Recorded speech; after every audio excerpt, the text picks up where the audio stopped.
Welcome back to the Rules of Engagement. Before I jump into our next segment, let me remind you guys, if you missed any Rules of Engagement episodes, if you missed the games that I'm talking about, and you want to catch the games as they were casted, the complete games, every single piece of content we do here at MLG is on our YouTube channel for free in 1080p quality, youtube.com/official MLGSC2. For example, all the games I'm going over today, WCS America games, go ahead and just either search them by the player names. Just go to the WCS America playlist. You can find every single game that we do there, 1080p quality for free, so go ahead, check it out. If you can't find anything live and you just want to check out some high-quality games and high-quality resolution for free. So moving on to our next segment, I want to talk about a game between Hero and Killer. And it's going to be talking about mastering late-game Protoss versus Zerg, and also Zerg versus Protoss. So we're going to talk about, from a Zerg point of view, reacting to a Protoss third base, understanding key map positions, and also the key skill sets that lead to one side winning versus the other in a late-game Zerg versus Protoss. So we're going to start this replay at the 8-minute mark.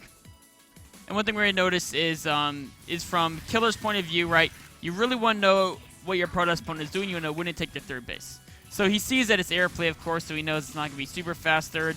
And he's trying to figure out, okay, if it's not going to be super fast third, I should get some units because he might be coming to attack me, some gateway units. Just react to this. But as the game goes on, he realizes that gateway attack was a small attack. It wasn't a significant poke. I should keep an eye on the third base again. So the Overlord there, sending the speed lean in to check on here, as well as checking on the other third. Very important from a Zerg player to know when the Protoss takes the third base. And these Phoenixes are actually doing insane damage here. They just continue to pick off drones wherever they can. So Hero, great job with his Phoenixes, help compensate for the later third base. And Killer, great job in saying, okay, I'm going to make units until I know he's taking a third base. Okay, looks like he's probably taking a third base now. And this is where it's really important as a Zerg player to know, is it a fake third base? What's his composition? Is it a third and he's going to mash Blink Stars and attack me?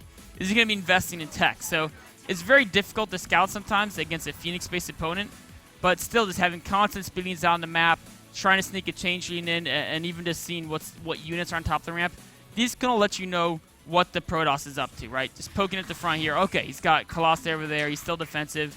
He's probably on that third base. And so as soon as you know that they're not attacking you, or even if you know they are attacking you, what's very important in Zerg vs. Protoss is to play as greedy as possible, right? So you either, unless you want to try to do a time in and kill them, but especially on a map like this, I wouldn't recommend that. You want to make sure that you're making as many drones as possible, taking as fast as possible. You're not making any unnecessary units. So looking back at this, Killer could say, okay, all these roaches and hydras and speedings, they weren't quite necessary. I could have probably gone up to 80 drones, or maybe if I didn't lose so many units to the Phoenixes, I could have had a few more guys as well. But it wasn't an error in decision making. That was just the fact that it's very difficult scouting against Phoenixes. Maybe if he turned this Overlord that was down here earlier into an Overseer, got a change in the main, that could have helped. Evaluate kind of ways to try to get more information, because information is money in order to play as greedy as possible, which you always want to do with Zerg. Any unit that you're not using, that could have been a drone, right? So if there's no immediate need for those Hydralisks, it could have been a drone. Now, of course, you still want enough to make sure you don't die, and trying to find that perfect line is one of the biggest skill sets of playing Zerg, is knowing exactly how many units you need at any given point in time. So now going forward, Killer is a little bit behind. Of course, that's because the Phoenix Harass did a lot of damage, and he didn't drone up quite as greedily as he could have. But that was just playing safe and not having the perfect information. Again, probably due to the great Phoenix play from Hero in opening parts of this game. So as he's a little bit far behind, if you take a look at if he wants to defend these 4 bases, right? We talk about key map positions. So if you bring up the map here, if you want to make sure you can defend both this location and this location, what you really have to defend isn't the 2 locations. You have to defend this point right here. And why this point right here is so important, because if your opponent gets here, right, what they can do is they can see which of these bases you have defended and just attack the one you don't. And there's not much you can do about it, right? Like if you're back here, we use a different color for your opponent. Let's say if your opponent is out in front, right? If they're yellow and they get out in front, if you are right here, they can easily attack up here and force field this off Or if you're further up that way, they can go here and force field this off, right? So you can't react to them because they're as close to either of these locations than you are, which means they can get the better position before you can react to defend. Which means as a Zerg player, or as any player in any matchup, if you don't want to basically fight in a terrible position, you need to have this section right here. It's very important. Whoever controls this section controls the fact which expansion another person can take. Obviously, you know, you could be out here too, but there's a disadvantage of being out this far. You're further away from your rally point, you're closer to your opponent's rally point, and in this situation, Killer's army isn't strong enough where he feels confident to position his units out quite that far. Right? So because he doesn't feel quite that confident to position his units out that far, just because of the way that the game has gone, you can see he's back a little further, right? Instead of being out here, right, where he can intercept multiple attacks, he's back here. And this is just, again, the fact that he's not confident that if he moves out this far, his army won't die to the Protoss army, right? And that's just the nature of being a little bit behind. He has to take a little bit more defensive position. And now one of the best things to do, if you're not confident you can fight out this far, you need to realize the fact of your position. So when you see your opponent moving here, right, and you know they're going to beat you to this ramp, it's too late to defend, right? You have to understand that because you accepted the fact you can't defend this location, you're defending back here, you have to accept the fact you cannot defend this space. So ideally, I'd almost say take an extra hatchery, so whichever, if they attack one, you can sacrifice it and move to the other one.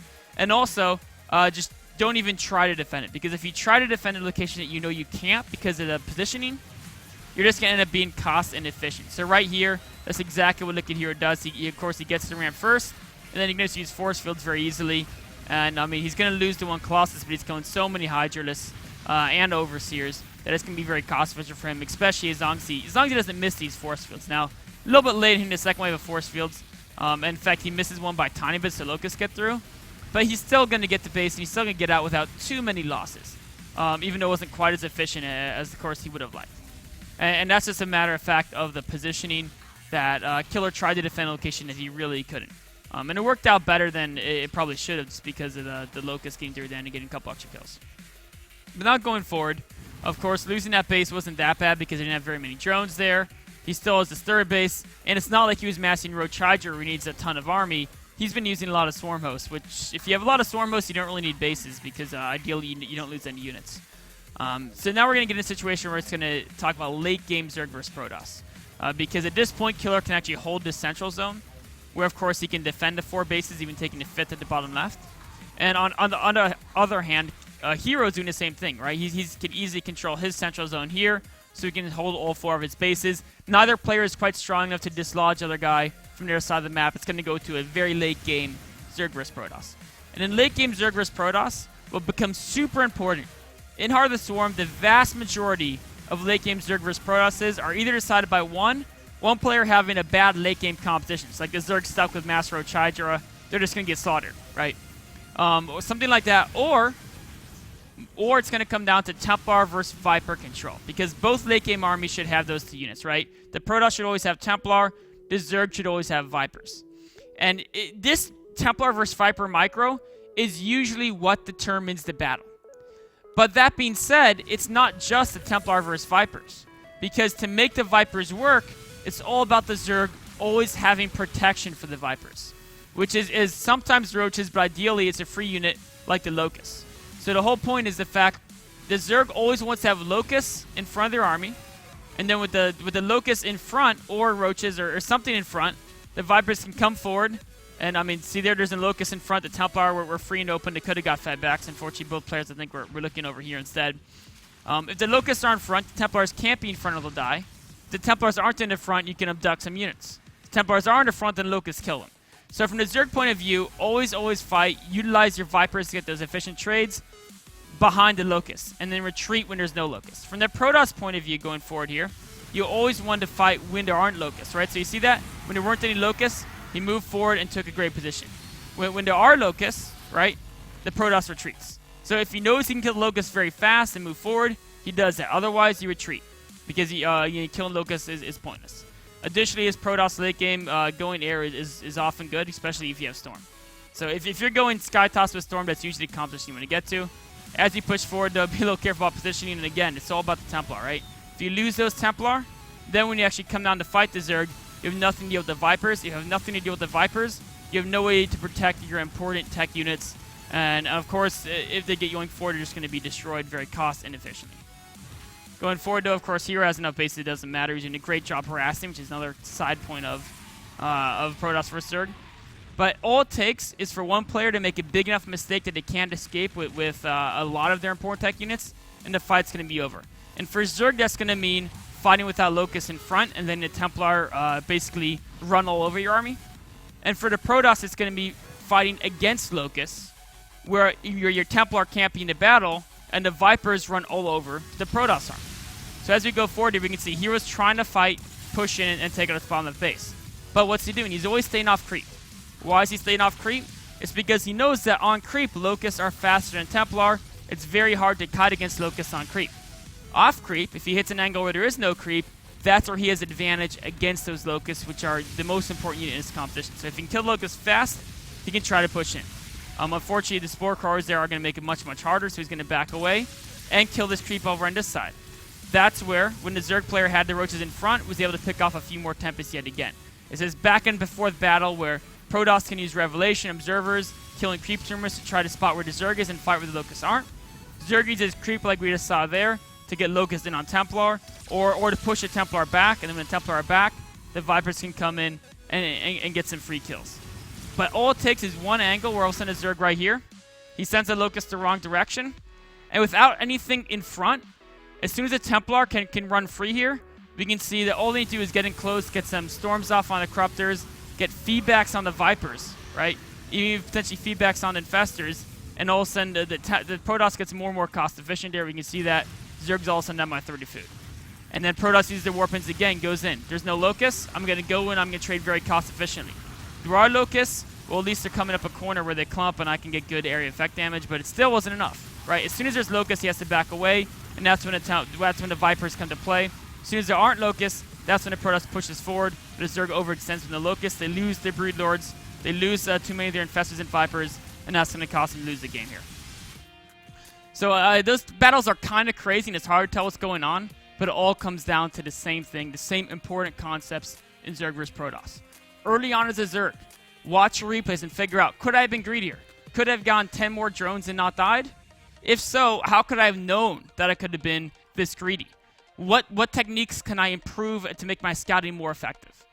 And then as it gets to the later part of the game, understand where your army's positioned and how it affects you. If my army positioned here, can I defend these bases?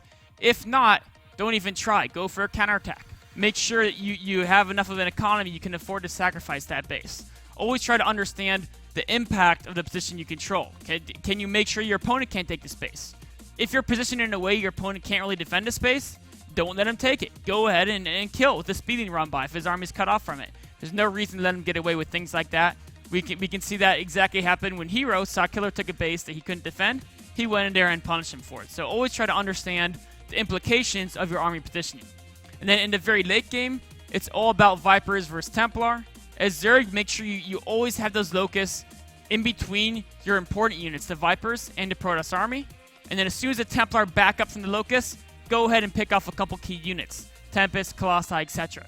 As a Protoss player, try to find a moment the Zerg makes the smallest mistake, they put the Locusts in the wrong direction, and jump on them right then and overwhelm them with mass Warpins, take out their key units, because once all those key units are gone, you can usually just run over the Swarm Host if that's all they have left.